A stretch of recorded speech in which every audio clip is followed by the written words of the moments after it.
It's kind of striking how much our interactions, like, shape everything. Absolutely. Day-to-day mood, big opportunities. Hmm. It all circles back to how we connect. Yeah, exactly. And I think, well, lots of us are always looking for ways to get better at that, find those key insights, which is what we're doing today. We're going to dive into Superhuman Social Skills by Tynan. Right. And it's not just about, like, being charming on the No, surface. it's deeper. It's Yeah. about becoming someone people genuinely value having around, adding something real. Precisely. And we've pulled out what we think are the core actionable bits from Tynan's work, things you could hopefully use straight away. Because, let's face it, social stuff can feel, well, complicated. Yeah. A bit overwhelming sometimes. Totally. So the goal here is to break it down, make it clear, memorable, and useful for building, stronger connections. Okay, so where does Tynan start? There's this core idea, isn't there? Yeah, it's foundational. He says basically, how we portray ourselves to others will define their experience of who we are. Sounds simple, but it kind of flips the script, doesn't it? It's not just about how I see myself. Exactly. It's about the impact, the experience you create for them. And flowing from that, he talks about being a net addition. What's that about? Well, it's more than just not being a drag on the conversation. Right, not being negative. Yeah, but it goes further. He argues that even being neutral isn't really good enough. Oh, how so? Because, in a social setting, you're taking up space, time, attention. And if you're just neutral, that space could maybe have been filled by someone actively adding value, making things better or more interesting. Okay. So neutrality can almost be like a missed opportunity for the group. You've got to proactively add something. That's the key. Proactively contribute. Bring something positive to the table. I like that as a guiding principle. Yeah. Especially for listeners who want useful takeaways quickly. Instead of a million rules, just ask, am I adding value here? What's my impact? It taps right into basic psychology, too, like the liking bias. We naturally gravitate towards people who make us feel good. Right. If you consistently add value, people will just naturally like you more. It builds stronger bonds. Exactly. It makes those connections more resilient over time. Okay, so be a net addition. Got it. How do you do that? Tynan breaks down communication into channels, right? Yeah, 4 main channels: content, meta, emotion, and status. Let's start with content. That's the obvious one, like the words we say. Pretty much. Content is the surface level, the literal meaning of the words, the topic you're discussing. It's what we usually focus our conscious attention on. Okay. Straightforward enough. But, and this is crucial, Tynan points out that these other channels are running underneath constantly, and often they're way more influential. Right. So next up is meta, the meaning behind the meaning, the implication. This sounds interesting. It really is. Meta is like the subtext, the undercurrent. Okay. Tynan stresses it's always active and super important. It's how we convey nuance, handle tricky situations. Like sarcasm. The words might be positive, but the meta is totally different. Perfect example. Or think about politely declining an invitation. The content might be, I can't make it. But the meta includes expressing regret, maybe suggesting another time. It allows us to, save face, both ours and theirs. Okay, so it's subtle. How do we get better at tuning into that meta channel, picking up those signals? Well, Tynan suggests actively practicing. Ask yourself, why are they saying this now? What's the underlying thing here? Their motivation, maybe an unspoken need. Like being a detective a bit. Kind of. Try to predict the meta message, then see how the interaction plays out. Did you guess right? It sharpens your intuition over time. Okay, predict and observe. What else? He also says to think about how you communicate things. Should this be direct, through content, or is it better handled subtly, through meta? Give me an example. Okay, say you sense someone's a bit insecure about something they said. Directly saying, you seem insecure. Content could be really awkward, right? Yeah, definitely. But you could offer reassurance through your tone, your body language, maybe a supportive comment that relates indirectly that's using the meta channel. It's often smoother, more comfortable. Got it. Choose the right channel for the message. Makes sense. Okay, so content, meta, then emotion. Right. The emotion channel is about the feelings being signaled, both yours and theirs. It's maybe less about controlling emotions. More about awareness. Exactly. Being aware of the emotional temperature of the room or the interaction. Tynan talks about potentially taking someone on an emotional What journey. does that mean? Like cheering them up? It could be, yeah. Or just being mindful of where they are emotionally and guiding the interaction towards a more positive state, maybe through your own responses, your tone. It's really about empathy, being attuned. Okay, reading the emotional landscape and responding with intention. And the last one, status. That sounds potentially tricky. It can feel that way. Status is about the constant signals we send about our relative standing. A lot of it is nonverbal. Like posture, eye contact. Yeah, how you carry yourself, how much space you take up, eye contact patterns, even vocal tone. Tynan's big point here is that trying too hard to project high status often backfires. How so?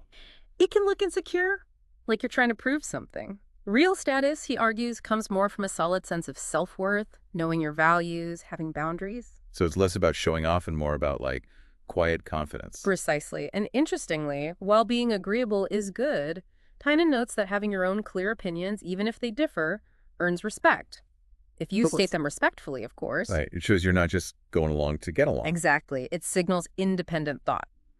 So the advice is basically be aware of status cues, yours and others, and try not to unintentionally signal low status through things like, say, avoiding eye contact too much or being overly deferential when it's not warranted. Okay, wow. So these 4 channels are always operating. Content, meta, emotion, status. That's a lot to track. It is, but awareness is the first step. Now, how do we use all this, especially when meeting someone new? First impressions matter, right? Hugely. They happen so fast, don't they? And they can really stick, that anchoring bias you mentioned earlier. Yeah. So Tynan emphasizes using those first moments to convey something interesting about yourself, something that makes people want to know more. And his main tool for this, Let me guess. Storytelling. you got it, good storytelling. We all love a good story. But what makes one work well? Especially for a first impression. Not sounding like you're bragging, for instance. Good point.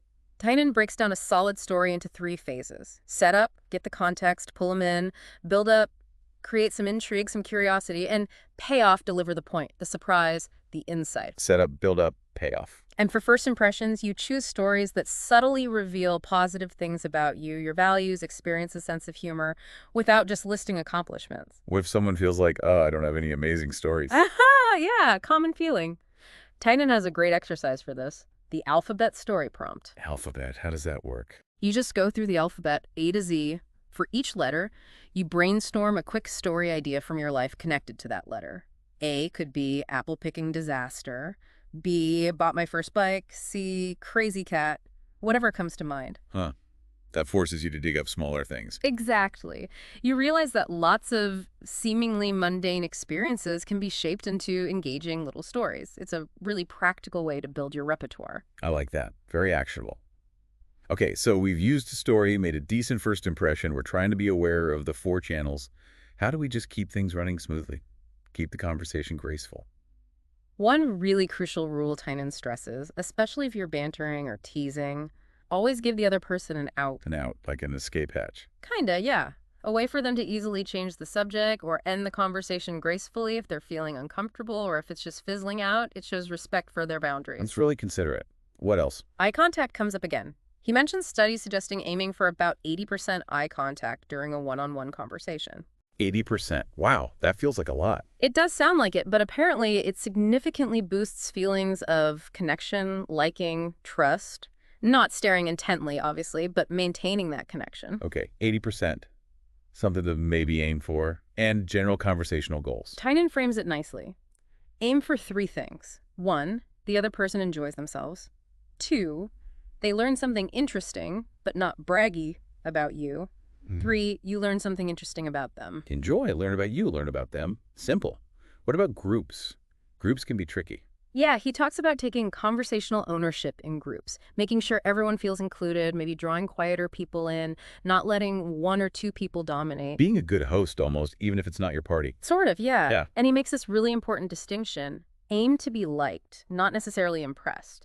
Liked versus impressed. Why is that key? Trying too hard to impress someone can backfire. It can create distance, feel competitive, even make people resentful.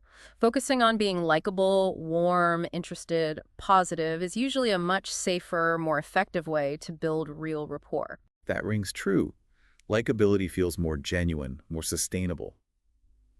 Okay, so moving beyond just smooth interactions, how do we build really meaningful connections? Stand out in a good way. Well, one piece of advice is quite direct.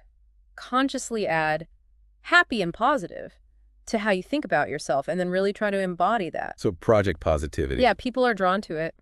Another really valuable idea is becoming a social connector. What does that entail? Like networking.